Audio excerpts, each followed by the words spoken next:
Mes parents m'ont dit de ne pas rentrer à la maison pour Thanksgiving parce que ta sœur ne veut pas de drame. Alors je suis allé au restaurant seul, la famille de la table d'à accent grave côté m'a invité à me joindre à eux. 5 ans plus tard, ils sont maintenant ma famille légale. Mes parents l'ont découvert à mon mariage. Je m'appelle Tori Thatcher et j'ai 32 ans. Il y a 5 ans, ma mère m'a appelé, 3 jours avant Thanksgiving, et a prononcé 7 mots qui ont brisé tout ce que je croyais savoir sur la famille. Ne rentre pas à la maison cette année. Victoria ne veut pas de drame. Aucune explication, aucune excuse, juste une porte claquée au nez de 27 années passées à essayer de trouver ma place. J'ai passé ce Thanksgiving seul, dans un restaurant à Boston, à regarder des familles heureuses rire ensemble, pendant que je luttais contre mes larmes devant un dîner de dinde froid. Je ne me doutais pas, à ce moment-là, que les inconnus de la table voisine allaient devenir la famille dont j'avais toujours rêvé. Je ne me doutais pas que, 5 ans plus tard, ils seraient présentés à mon mariage comme les parents de la mariée, tandis que mes parents biologiques regarderaient la scène, non invités, réalisant qu'ils avaient été remplacés de toutes les manières qui comptent. Avant de vous raconter ce qui s'est passé, prenez un instant pour liker et vous abonner, mais seulement si cette histoire résonne en vous, et dites-moi dans les commentaires d'où vous regardez cette vidéo et quelle heure il est chez vous. Laissez-moi vous ramener à cet appel téléphonique qui a tout changé. Je me souviens exactement d'où je me tenais quand mon téléphone a sonné. Le 21 novembre, 3 jours avant Thanksgiving. J'étais dans mon minuscule studio à Boston, entouré de sacs à moitié faits, et de l'odeur de la bougie à la citrouille que j'avais allumée pour me mettre dans l'esprit des fêtes. J'avais déjà acheté mon billet d'avion pour le Connecticut. Non remboursable, bien sûr. Le nom de ma mère s'est affiché sur mon écran. J'ai souri et j'ai décroché. Salut, maman. J'étais justement sur le point de. Tori. Sa voix était plate, froide. Je dois te dire quelque chose. Mon estomac s'est noué. Ce ton ne signifiait jamais rien de bon. Qu'est-ce qui ne va pas? Est-ce que papa va bien? Ton père va bien. Une pause. Écoute, j'ai réfléchi, et ne rentre pas à la maison cette année. J'ai ri, pour de vrai. Je pensais qu'elle plaisantait. Qu'est-ce que tu veux dire? Victoria ne veut pas de drame. Elle est de nouveau enceinte, et elle n'a pas besoin de ce stress. J'ai serré le téléphone plus fort. Des drames? Quel drame? Je n'ai même pas parlé à Victoria depuis des mois. Exactement, la voix de maman s'est durcie. Et faisons en sorte que ça reste comme ça. Tu sais comment tu deviens. Comment je deviens? Ma voix s'est brisée. Maman, je lui ai littéralement juste demandé, l'année dernière, pourquoi elle ne m'avait pas invité à sa baby shower. Ce n'est pas un drame. C'est une question. Tu vois, c'est exactement ce que je veux dire. Tu ramènes toujours tout à toi. Je suis resté là, figé, à regarder la neige tomber par ma fenêtre. 27 ans, et ma mère me disait que je n'étais pas la bienvenue à Thanksgiving parce qu'une fois, j'avais demandé pourquoi j'étais exclu. Maman, j'ai déjà acheté mon billet. Alors fais-toi rembourser. Son ton ne laissait aucune place à la négociation. Victoria est enceinte. Elle n'a pas besoin de stress. Tu comprends? La ligne a été coupée. Je comprenais parfaitement. J'avais toujours été le sacrifice acceptable. J'aimerais pouvoir dire que c'était la première fois. Mais, alors que j'étais assise au bord de mon lit, fixant mon billet d'avion inutile, les souvenirs ont afflué comme une compilation de déceptions. Mon 16e anniversaire. Je le planifiais depuis des mois, un petit rassemblement avec mes 3 amis les plus proches. Maman avait promis qu'on mangerait du gâteau et qu'on irait au bowling. Mais le matin même, Victoria a appelé en pleurant parce qu'elle avait raté son examen final de calcul et avait besoin de soutien émotionnel. Ma fête a été annulée. Nous avons passé la journée à consoler ma sœur à la place. Ne sois pas dramatique, Tori. Ta sœur a besoin de nous plus que toi en ce moment. Tu pourras fêter ça le week-end prochain. Nous ne l'avons jamais fait. Ensuite, il y a eu ma remise de diplôme universitaire. J'avais travaillé si dur pour ce moment, 4 années de nuits blanches, de petits boulots, et de survie à coups de nouilles instantanées. J'étais la première personne de ma famille à obtenir mon diplôme avec mention. Quand j'ai traversé l'estrade, j'ai cherché mes parents dans la foule. Leur siège était vide. Ils sont arrivés 2 heures en retard. Victoria avait un contrôle prénatal de routine qui ne pouvait pas être reprogrammé. Tu comprends, chérie. Le bébé de ta sœur est plus important qu'une cérémonie. Plus important que moi. C'est ce qu'elle voulait dire. C'est ce qu'elle a toujours voulu dire. J'ai appris très tôt que se plaindre ne faisait qu'empirer les choses. Ne sois pas si sensible. Arrête de tout ramener à toi. Pourquoi ne peux-tu pas simplement être heureuse pour ta sœur? Alors, j'ai arrêté de me plaindre. Je suis devenue plus petite, plus silencieuse. Je pensais que si j'étais assez agréable, assez facile, assez invisible, peut-être qu'alors, je finirais par mériter leur amour. J'avais 27 ans, assise dans un appartement froid avec un billet d'avion sans valeur, et j'ai enfin réalisé la vérité. Il n'y avait aucun degré de petitesse qui serait jamais suffisant. J'ai appelé mon père. Je ne sais pas à quoi je m'attendais. Peut-être qu'une petite partie de moi croyait encore qu'il me défendrait. Juste cette fois. Le téléphone a sonné 4 fois avant qu'il ne réponde. Et, ma grande. Sa voix était prudente. Il savait déjà. Papa, est-ce que maman t'a dit? Une longue pause. Je pouvais entendre la télé en arrière-plan, probablement un match de football. Elle l'a mentionné. Et tu es d'accord avec ça? Tu ne penses pas que, peut-être, je devrais être autorisé à passer Thanksgiving avec ma propre famille? Une autre pause. Plus longue cette fois. Tu sais comment est ta mère, Tori. Elle essaie juste de maintenir la paix. En m'excluant. Ce n'est pas comme ça. Alors c'est comment, papa? Dis-le-moi. Parce que de là où je suis, on dirait que vous choisissez tous Victoria, encore une fois, plutôt que moi. Silence. Je pouvais l'entendre respirer.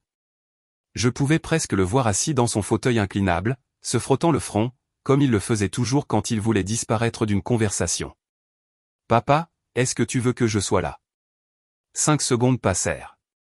10, je pense qu'il s'est raclé la gorge.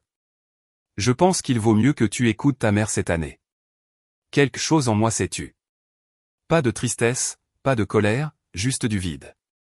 D'accord, papa. Tori, ne sois pas. Comme je l'ai dit, d'accord. J'ai raccroché. Il n'a pas rappelé. Je suis restée assise dans mon appartement alors que le soleil se couchait, regardant les ombres s'étirer sur mon sol. Mon père avait une chance de me choisir, de dire un seul mot pour me défendre. Et il a choisi le silence à la place. Il était toujours au milieu.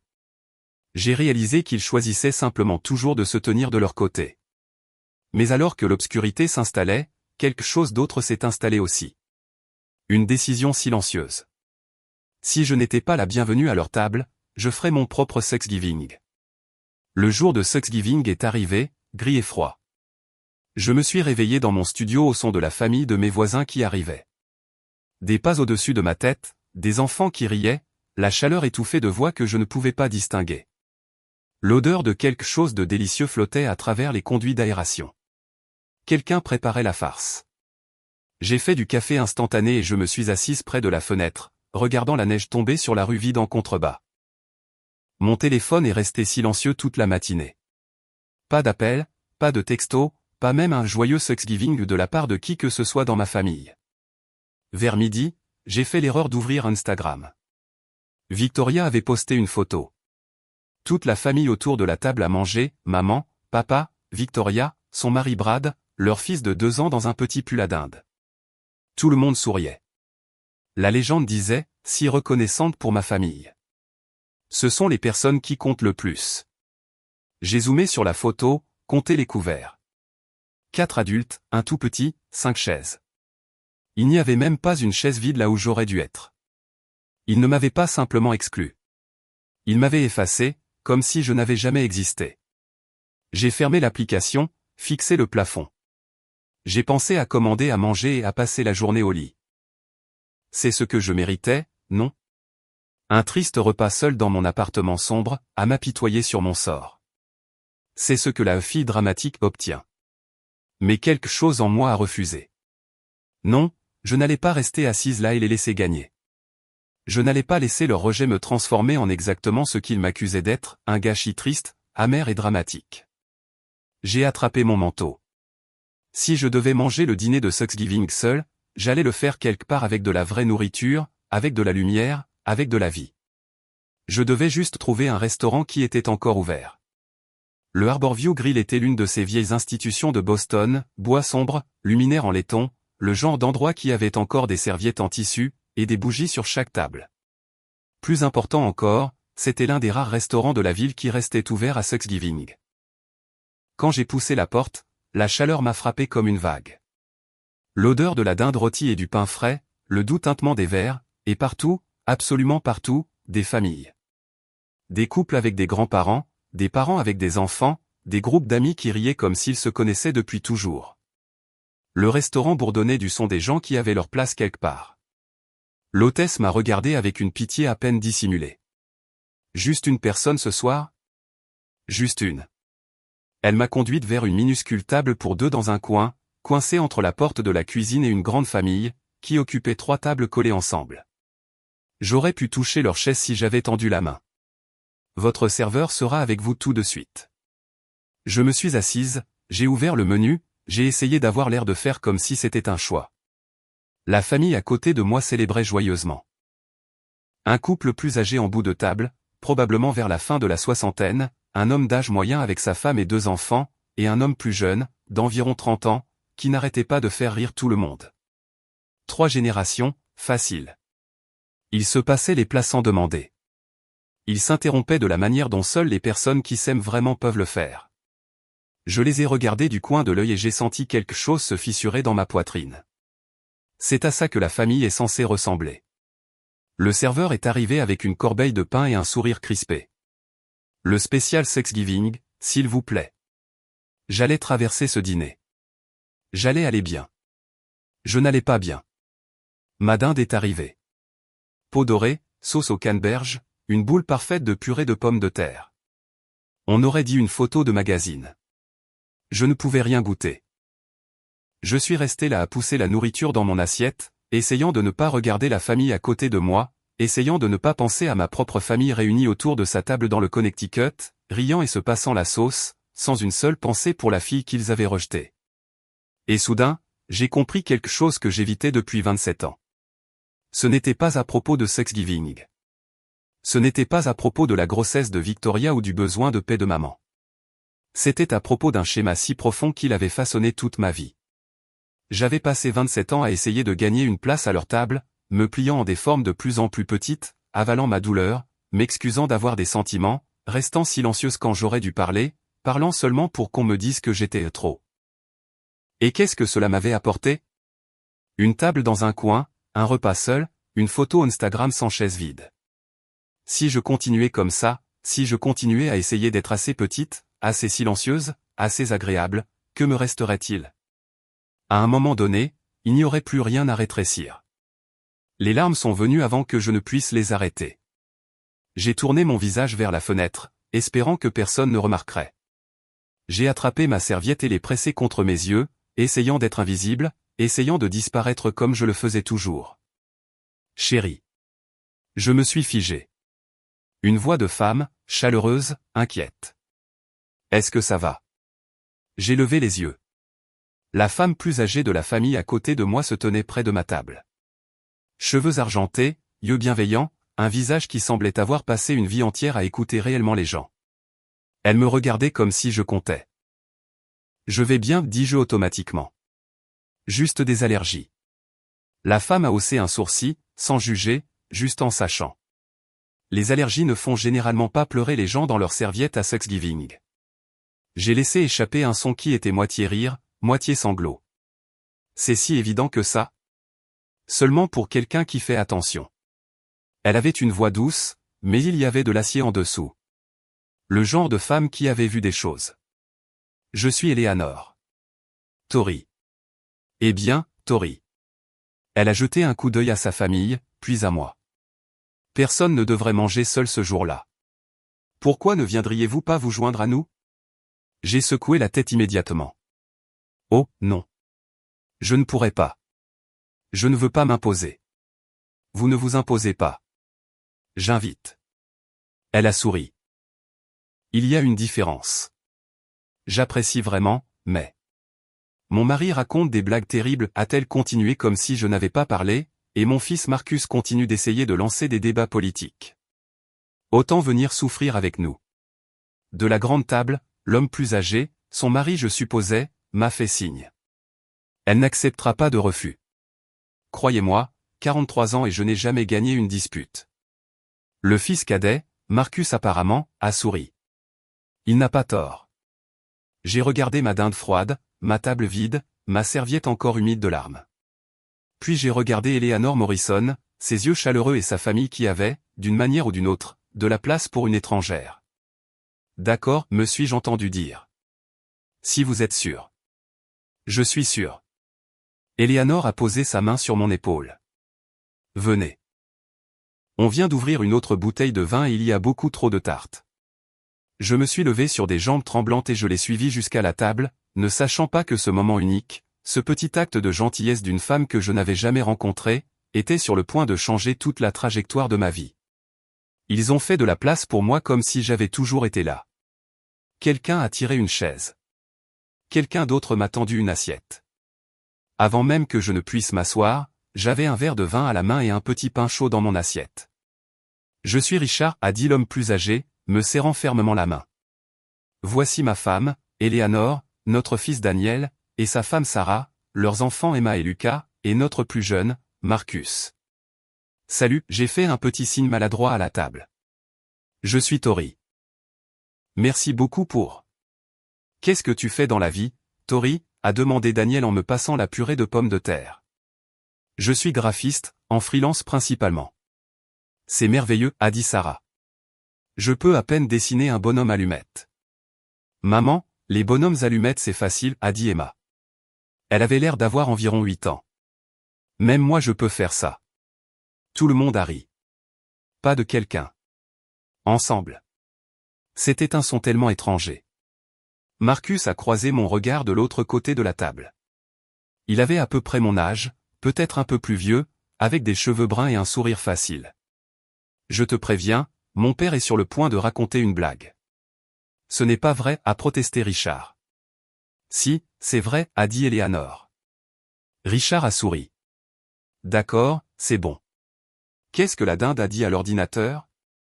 Papa, non, a gémi Daniel. Google, Google, Google. Les enfants ont éclaté de rire. Sarah a levé les yeux au ciel. Marcus a secoué la tête. Et moi? J'ai ri pour de vrai. Un vrai rire pour la première fois de la journée. Richard a levé son verre de vin. Un toast aux invités inattendus qui rendent notre table complète. Tout le monde a levé son verre, y compris moi. J'ai regardé ces gens, des inconnus, tous autant qu'ils étaient, jusqu'à il y a 15 minutes, et j'ai ressenti quelque chose que je n'avais pas ressenti depuis des années.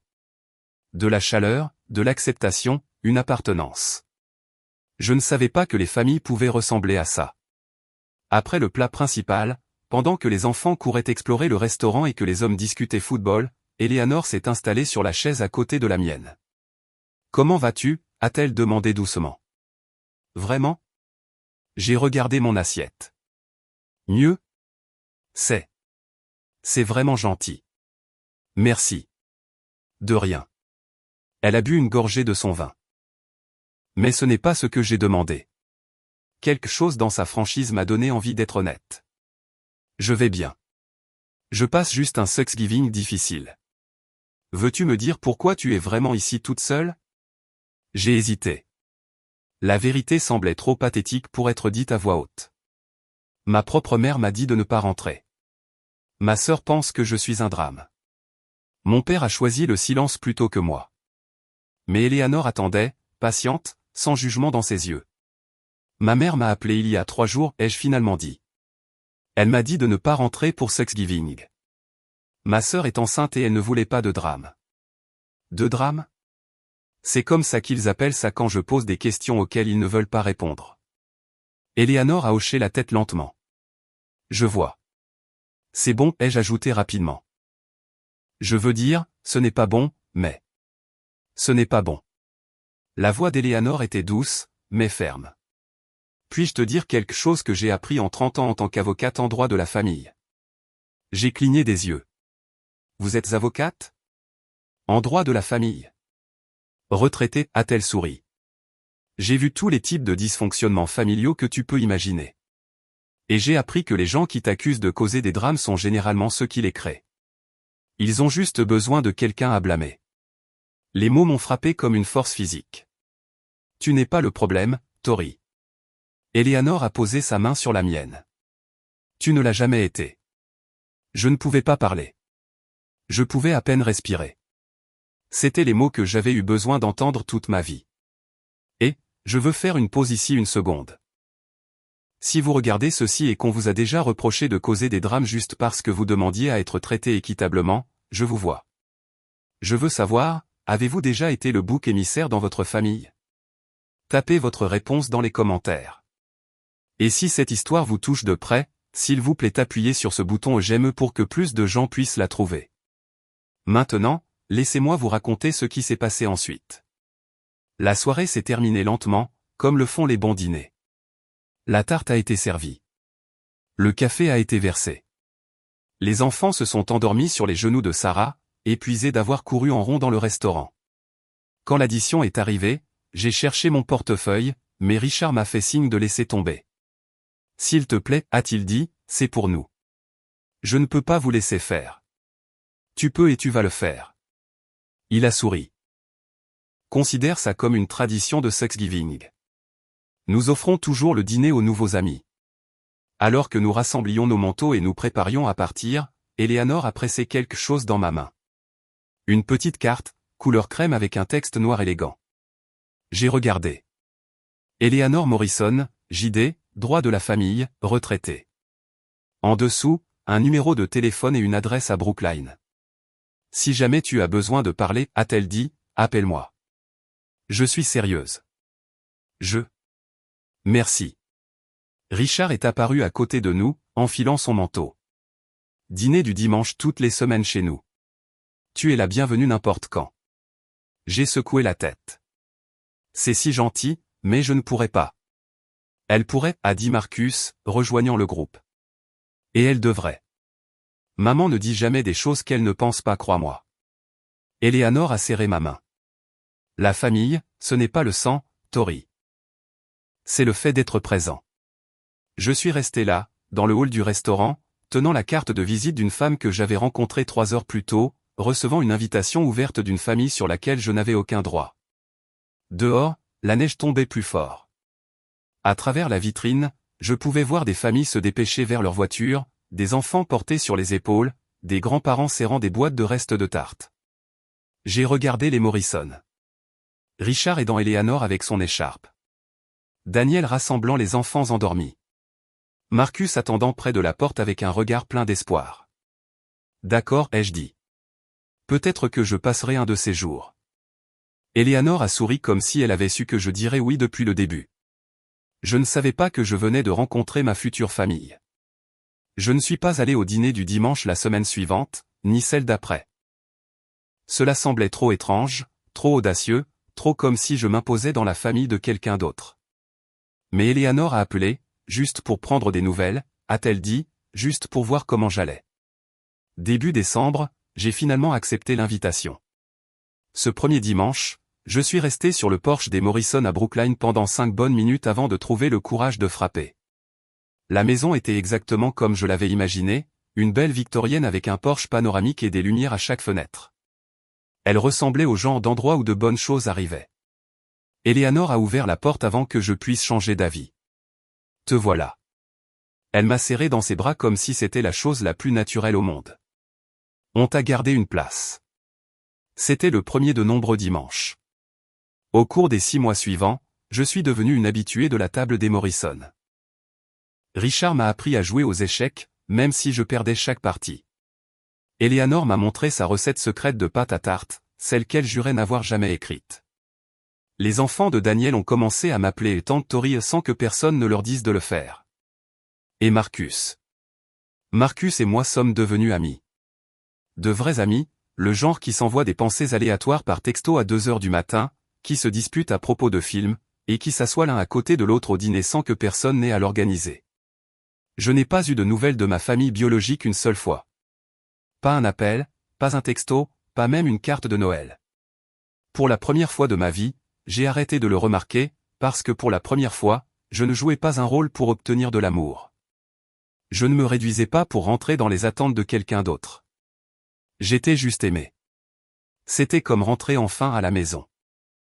Un après-midi de printemps, environ 8 mois après ce premier Thanksgiving, Eleanor et moi étions assises sur son porche arrière. Le jardin commençait tout juste à fleurir. Des tulipes poussaient à travers la terre, des oiseaux se battaient autour de la mangeoire. Richard était à l'intérieur en train de regarder un match avec Marcus. Nous pouvions les entendre crier après la télé. « As-tu eu des nouvelles de tes parents » a demandé Eleanor. J'ai regardé un rouge-gorge se poser sur la clôture. Non, et je n'ai pas cherché à les joindre non plus. Elle a hoché la tête, sans jugement dans ses yeux. Est-ce que tu en as envie? J'y ai réfléchi. Vraiment réfléchi.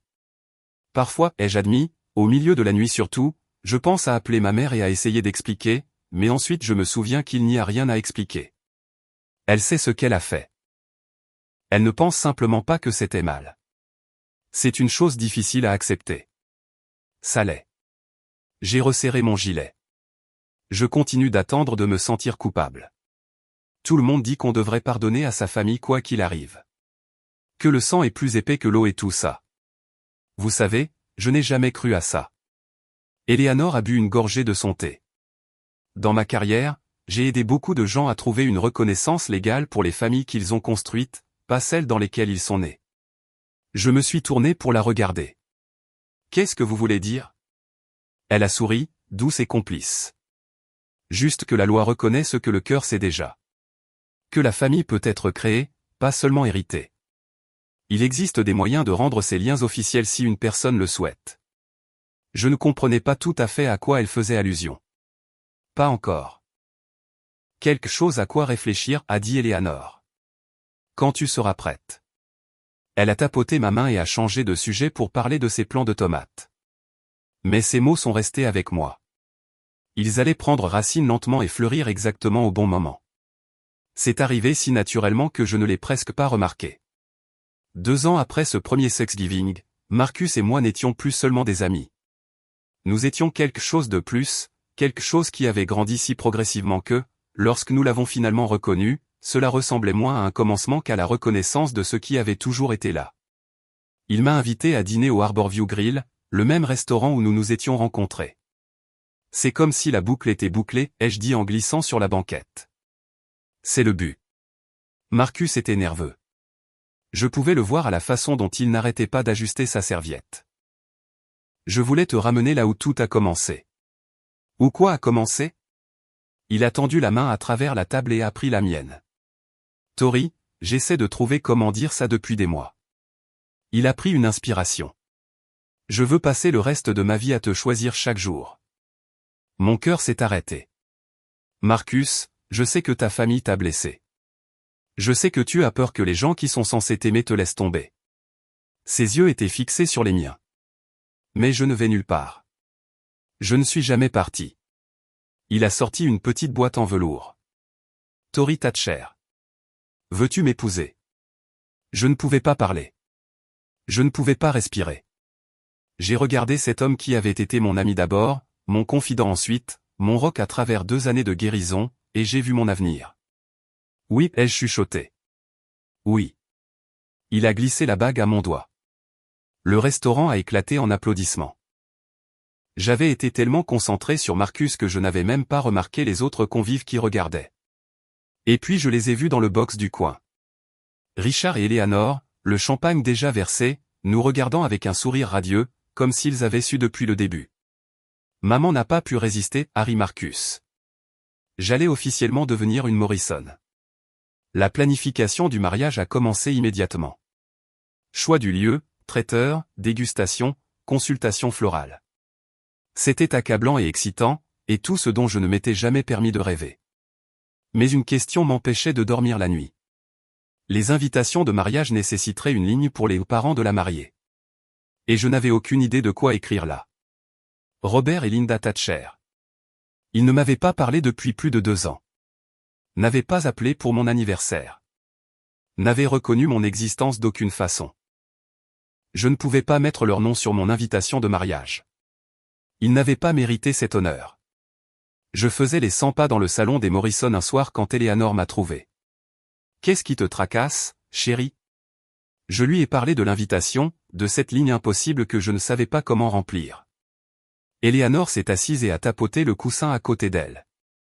Il y a quelque chose que je t'ai mentionné une fois à propos de la reconnaissance légale pour la famille choisie. Tu t'en souviens? J'ai hoché la tête lentement. Vous avez dit que la loi reconnaît la famille qui est créée, pas seulement héritée. L'adoption d'adultes, a dit Eleanor doucement. C'est un processus légal où un adulte consentant est formellement adopté par une autre famille. Cela crée une relation parent-enfant légale, un nouveau certificat de naissance, un nouveau statut de parent le plus proche, tout. Mon cœur battait la chamade. C'est une vraie chose? Très réelle. J'ai aidé beaucoup de gens à travers ce processus. J'ai regardé cette femme qui m'avait tiré dans sa famille lors de la nuit la plus solitaire de ma vie, qui m'avait nourri au dîner du dimanche, m'avait appris à faire des pâtes à tarte et m'avait montré ce qu'une mère pouvait être. Eleanor.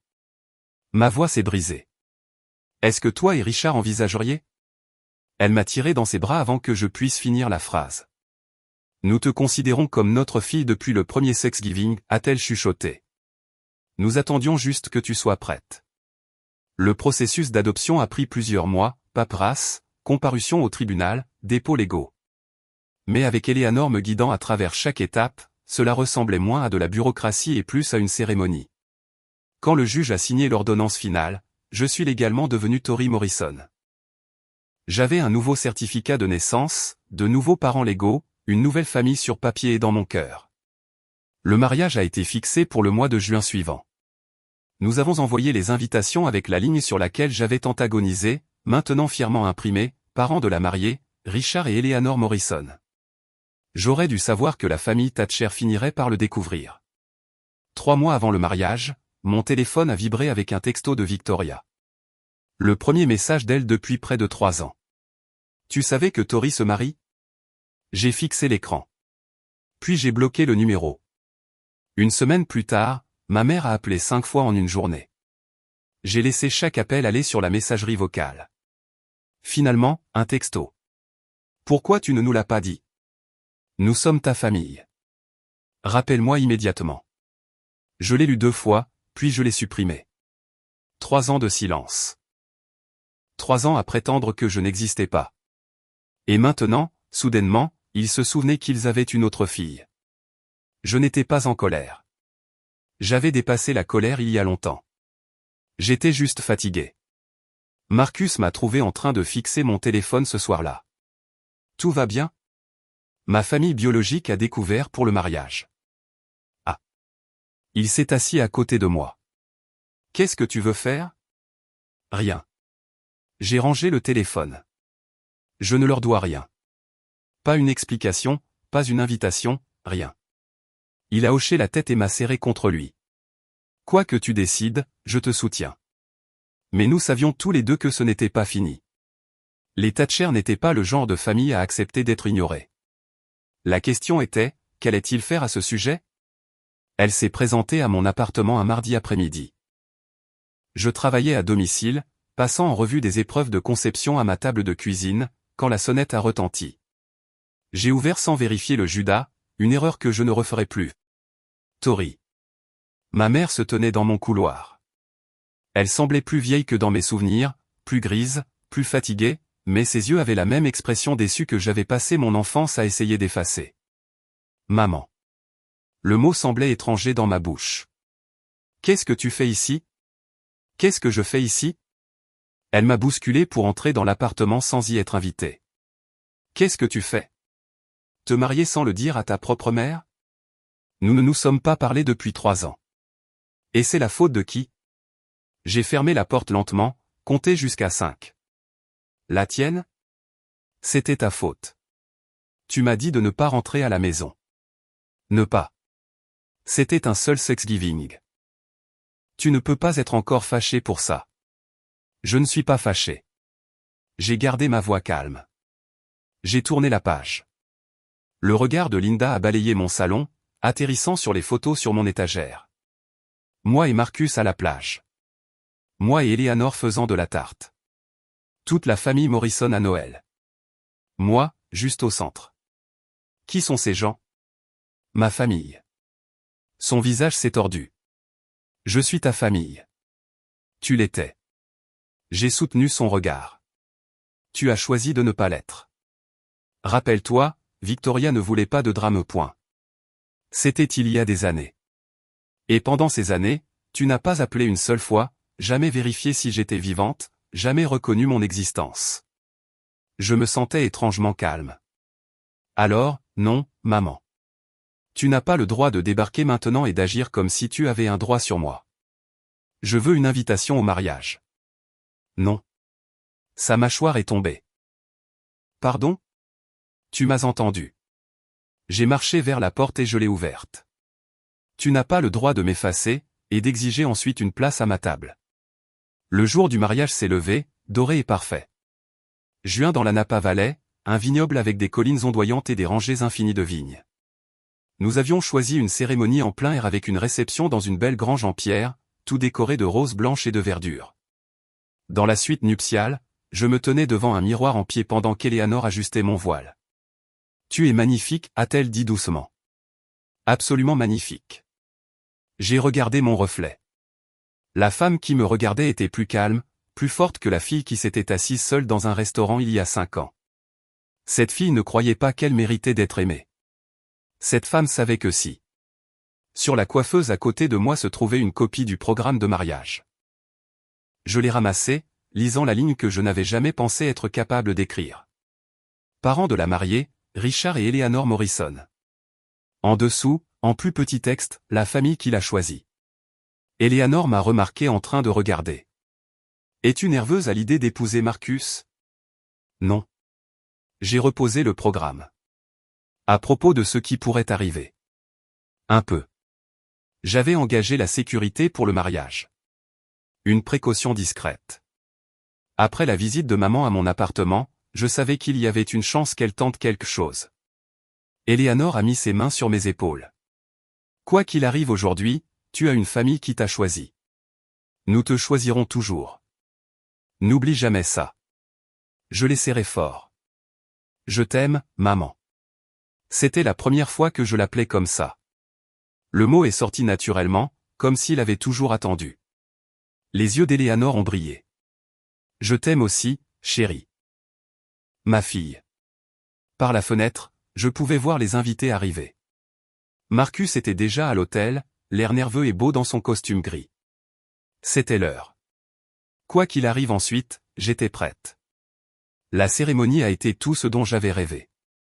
Marcus attendant au bout de l'allée. Richard marchant avec moi vers lui, stable et fier. Les vœux que nous avions écrits nous-mêmes, des mots qui ont fait pleurer la moitié des invités et fait semblant de ne pas pleurer l'autre moitié.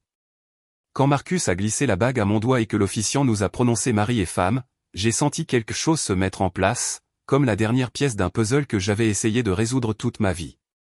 La réception battait son plein quand l'agent de sécurité m'a trouvé. Madame Morrison.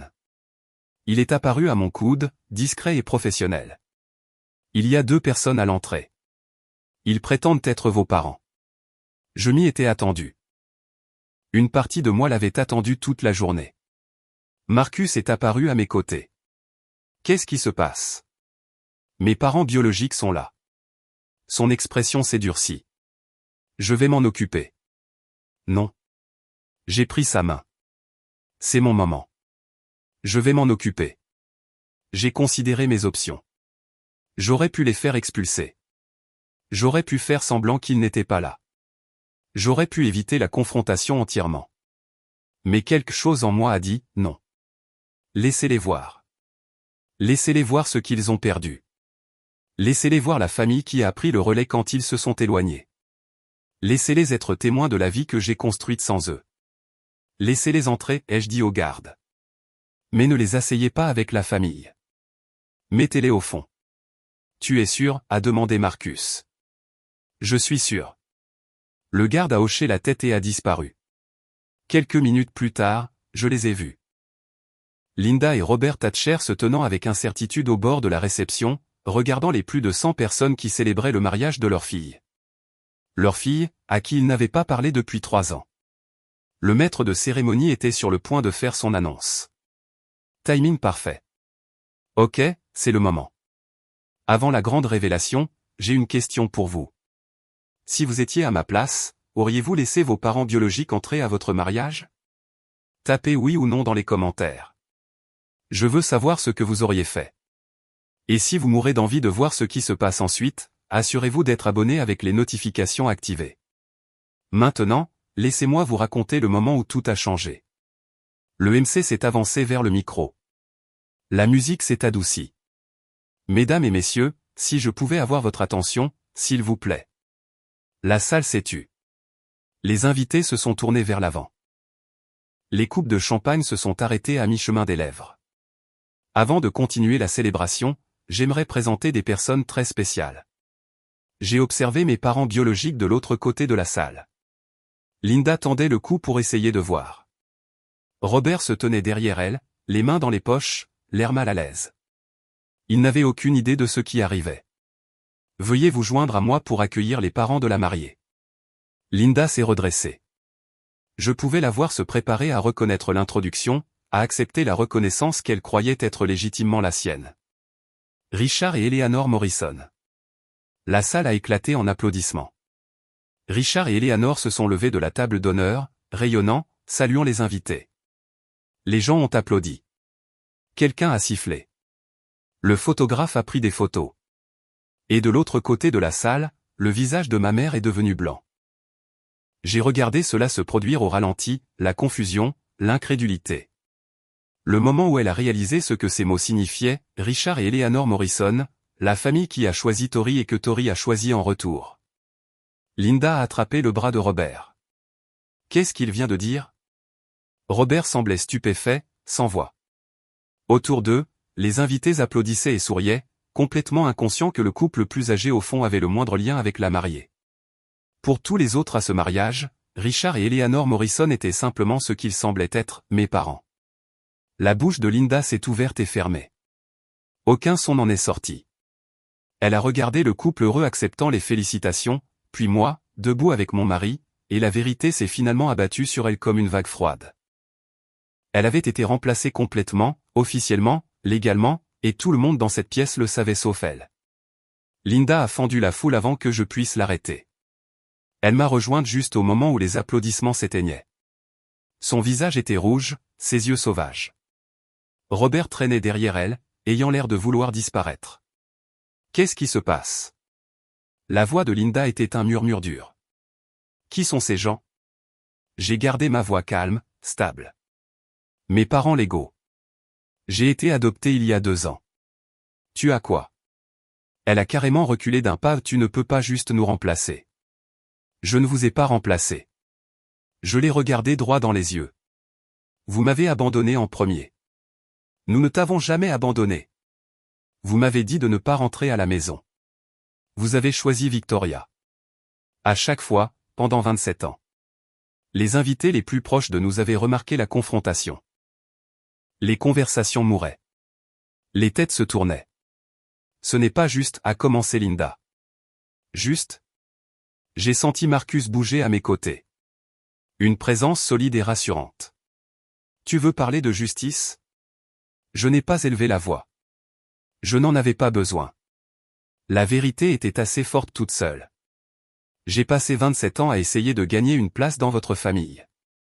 Tu sais quoi? J'ai eu une photo Instagram sans chaise vide. Un dîner de Thanksgiving seul. 3 ans de silence. Je suis toujours ta mère. La voix de Linda s'est brisée. Pas légalement. J'ai levé ma main gauche, les 2 bagues scintillant sous les lumières de la réception. Pas émotionnellement. Plus maintenant. Autour de nous, la salle était devenue silencieuse. Une centaine de pères Dieu nous regardaient. Linda a regardé autour d'elle, soudainement consciente du public. Ses joues ont viré au rouge. C'est humiliant, a-t-elle sifflé. Alors partez. Ma voix était douce, finale. Vous vous êtes présenté sans invitation à mon mariage. Vous n'avez pas le droit d'être la victime ici. Elle m'a regardé comme si elle voyait une étrangère. Peut-être que c'était le cas. La fille qui ne ripostait jamais avait finalement arrêté de se faire petite. Et puis, pour la première fois de toute ma vie, mon père a pris la parole. Tori. Sa voix était rauque, brisée. Je suis désolé. Je me suis tourné pour le regarder. Le regarder vraiment. Robert Thatcher avait vieilli plus que ce que 5 ans devraient justifier. Ses cheveux étaient plus gris, ses épaules voûtées, mais ses yeux. Ses yeux étaient humides de larmes. Je n'avais jamais vu mon père pleurer, pas une seule fois en 27 ans. Je suis désolé, a-t-il répété. J'aurais dû faire mieux. Quelque chose s'est fissuré dans ma poitrine. Pas une guérison, juste la reconnaissance d'une vieille blessure. Je sais, papa. J'ai été un lâche, sa voix tremblait. Je l'ai toujours été. Je savais comment ta mère te traitait, comment Victoria te traitait, et j'ai juste. Je suis resté là. J'ai laissé faire. Linda a attrapé son bras. Robert, qu'est-ce que tu... Il l'a repoussé, gardant ses yeux sur moi. Tu étais ma fille. Tu étais ma petite fille, et je les ai laissés te faire sentir que tu ne comptais pas. Une larme a roulé sur sa joue. Je suis tellement désolé. Les mots que j'avais attendus 3 décennies pour entendre, et ils arrivaient trop tard. Je sais que tu es désolé, papa. Ma voix était douce mais ferme. Mais désolé n'efface pas les années où tu es resté là à regarder. Désolé ne me rend pas mon enfance. Désolé ne rend pas ça acceptable. Je sais. Il a hoché la tête, essuyant ses yeux. Je sais que non. Eleanor est apparue à mon épaule. Elle n'a rien dit, a juste placé sa main sur mon bras, un rappel silencieux que je n'étais pas seul. Linda a fixé Eleanor avec une hostilité à peine dissimulée. Vous, a-t-elle craché, c'est vous qui avez volé ma fille. L'expression d'Eleanor n'a pas changé. Je n'ai rien volé, Madame Thatcher. Alors comment appelez-vous ça?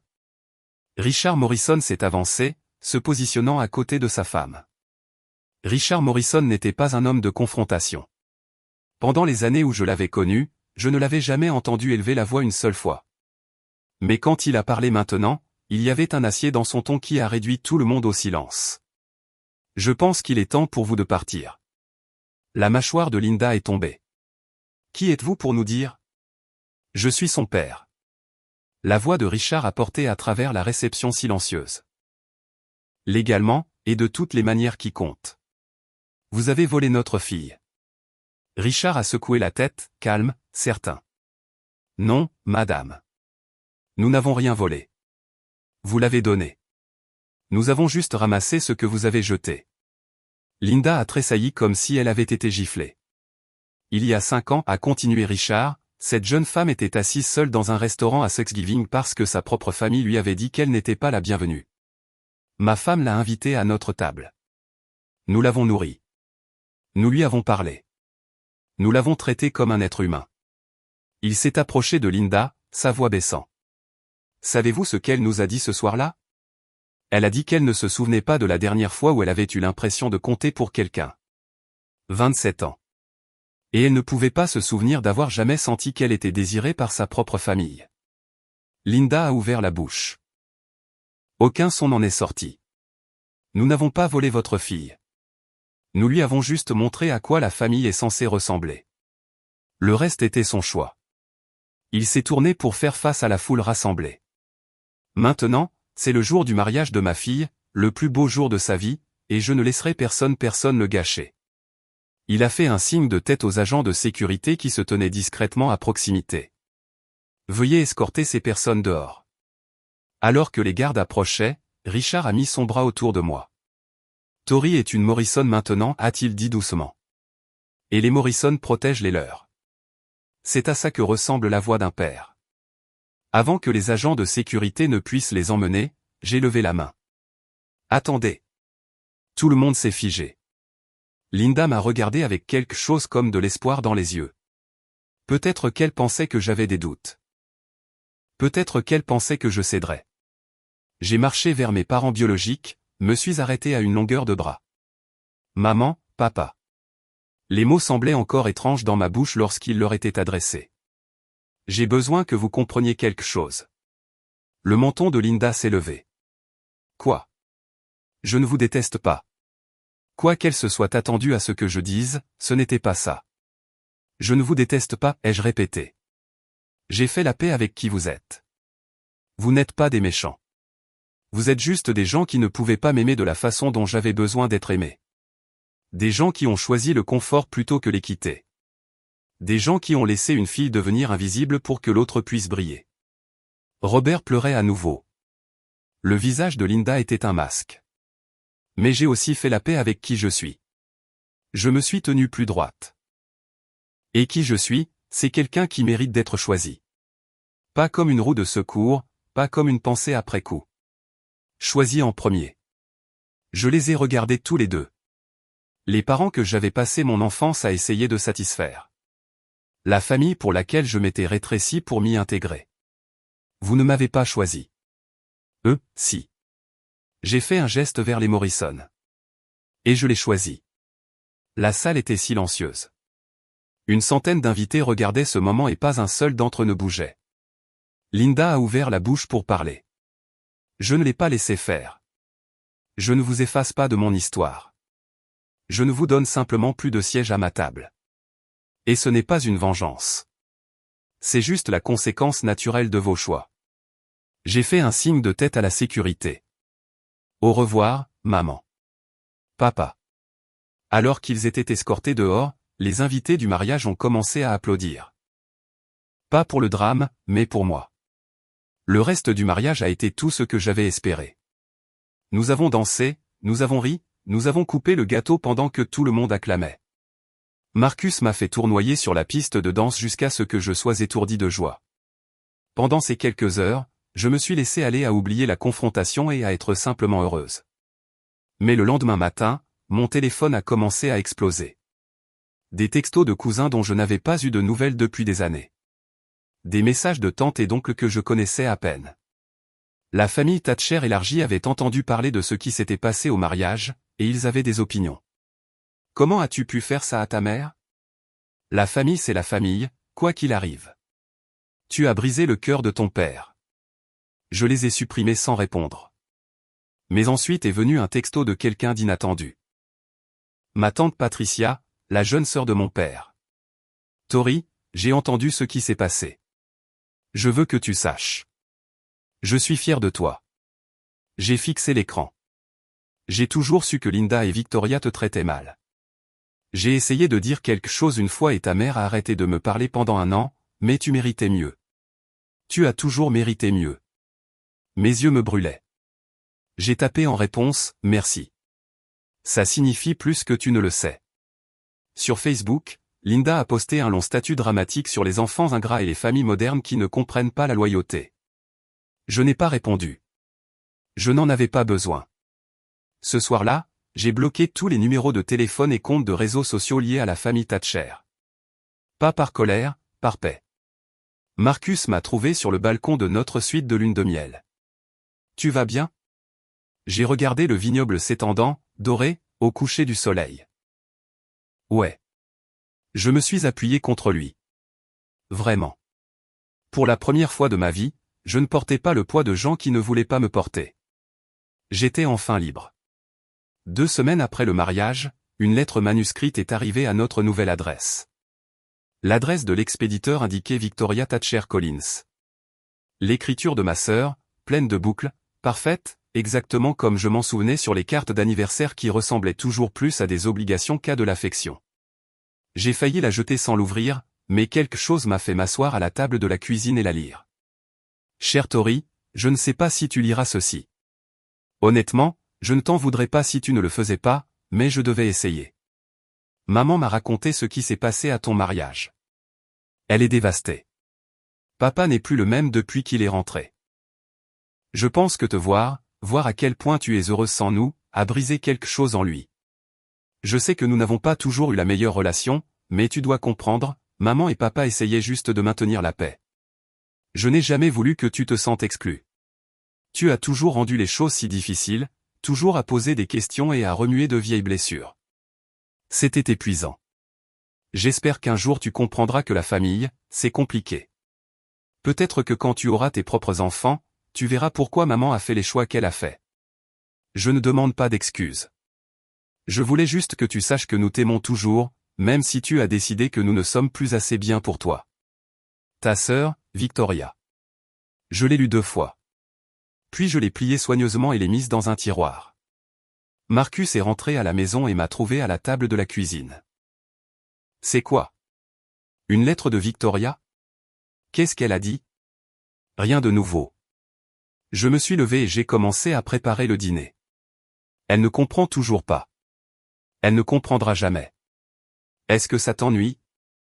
J'y ai réfléchi. Vraiment réfléchi. Non, ai-je dit finalement. Ce n'est pas mon travail de lui faire comprendre. Ça ne l'a jamais été. 1 an après le mariage, la vie s'était installée dans quelque chose de beau. Marcus et moi avons acheté une maison dans la banlieue de Boston. Un petit style Cape Cod avec une grande cour arrière, à seulement 20 minutes de chez Richard et Eleanor. Assez près pour les dîners du dimanche. Assez loin pour l'intimité. Je n'étais plus en freelance. Une agence de design m'avait embauché comme directrice artistique, un travail que j'aimais tellement qu'il ne ressemblait presque pas à du travail. Marcus s'épanouissait dans son cabinet d'architecture.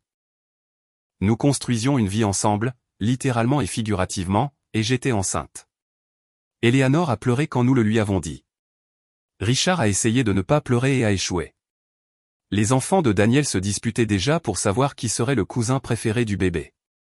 Un dimanche après-midi, Eleanor et moi installions la chambre de bébé, peignant les murs d'un vert sauge doux, arrangeant des meubles minuscules qui semblaient incroyablement petits. « Avez-vous réfléchi au prénom » a demandé Eleanor, tenant 2 mobiles différents. « Emily » ai-je dit. Si c'est une fille, Emily Grace Morrison. Les yeux d'Eleanor se sont embués. C'est magnifique. La partie Morrison est non négociable. J'ai souri. Je veux qu'elle porte le nom de la famille qui a choisi sa mère. Eleanor a posé le mobile et m'a tiré dans une étreinte.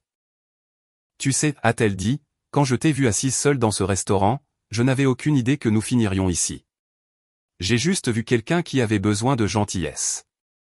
Vous m'avez sauvé la vie ce soir-là. Non, chérie.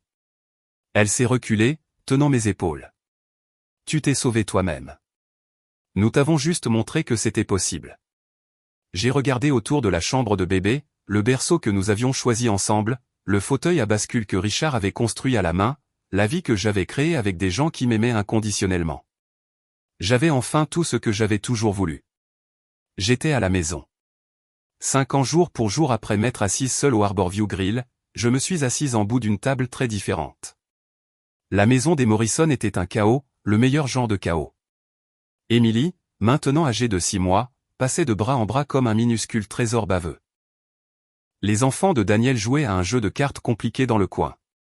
Sarah se disputait avec Marcus sur la bonne façon de découper une dinde. Richard volait de la tarte en plus quand il pensait qu'Eleanor ne regardait pas. Elle regardait.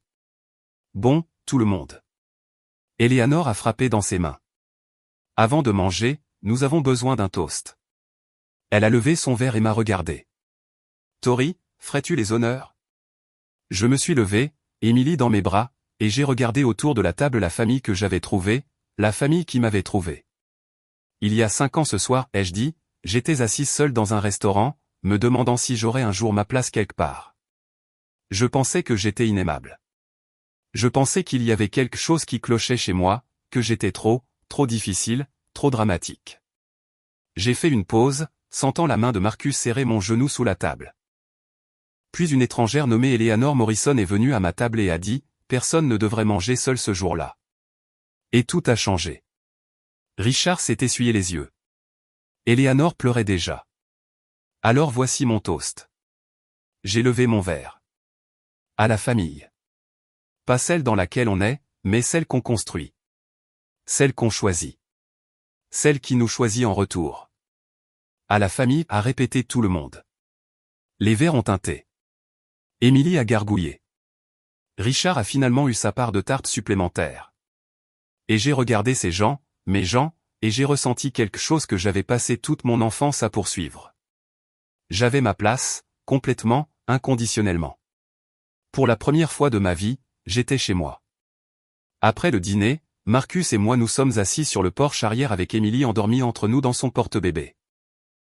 L'air de novembre était froid, mais nous étions emmitouflés dans des couvertures, regardant les étoiles émerger une à une. « Est-ce que tu penses à eux parfois » a demandé Marcus doucement. « Tes parents bio » J'ai considéré la question. Parfois, ai-je admis, au milieu de la nuit surtout. Je me demande comment ils vont. S'ils ont changé, s'ils ont vraiment compris ce qu'ils ont perdu. Penses-tu qu'ils ont changé? J'ai secoué la tête lentement. Les gens changent rarement. Pas dans les aspects qui comptent. Est-ce que ça te rend triste? J'ai regardé Émilie, son minuscule poing fermé près de sa joue, sa bouche en bouton de rose parfaite, sa poitrine se soulevant et s'abaissant à chaque respiration paisible. Ça me rendait triste avant, ai-je dit. Mais plus maintenant. J'ai passé tellement d'années à être triste pour une famille qui ne voulait pas de moi. Je n'ai plus de place pour ça. Ma vie est trop pleine. Marcus a passé son bras autour de moi. Qu'est-ce qui a changé? Moi. Je me suis appuyé contre lui. J'ai arrêté d'attendre qu'il m'aime de la façon dont j'en avais besoin. J'ai arrêté de me rétrécir pour entrer dans leur version de qui je devrais être. Et j'ai commencé à construire quelque chose de nouveau. Par la fenêtre, je pouvais voir la famille Morrison, ma famille, rire et parler, débarrassant les assiettes et emballant les restes. Fixer des limites n'est pas une vengeance, ai-je dit doucement. C'est de la survie. C'est se choisir soi-même quand personne d'autre ne le fera. Marcus a embrassé mon front. Je suis content que tu aies survécu. Moi aussi. Émilie a remué, faisant de doux bruits de bébé. Je l'ai prise et l'ai tenue tout contre moi. Je ne te ferai jamais mériter mon amour, lui ai-je chuchoté. Je te promets que tu n'auras jamais à te demander si tu es désiré. Tu le sauras toujours. Elle a bâillé et s'est rendormie. Si vous regardez ceci et que vous avez été le bouc émissaire de votre famille, si on vous a dit que vous étiez trop, ou trop sensible, ou que vous causiez toujours des drames juste parce que vous osiez demander à être traité équitablement. Je veux que vous sachiez quelque chose. Ce n'est pas vous. Ce ne l'a jamais été. Vous méritez d'être choisi, pas comme une roue de secours, pas comme un dernier recours, pas comme le sacrifice acceptable quand le confort de quelqu'un d'autre est en jeu. Choisi en premier, choisi pleinement, choisi sans condition.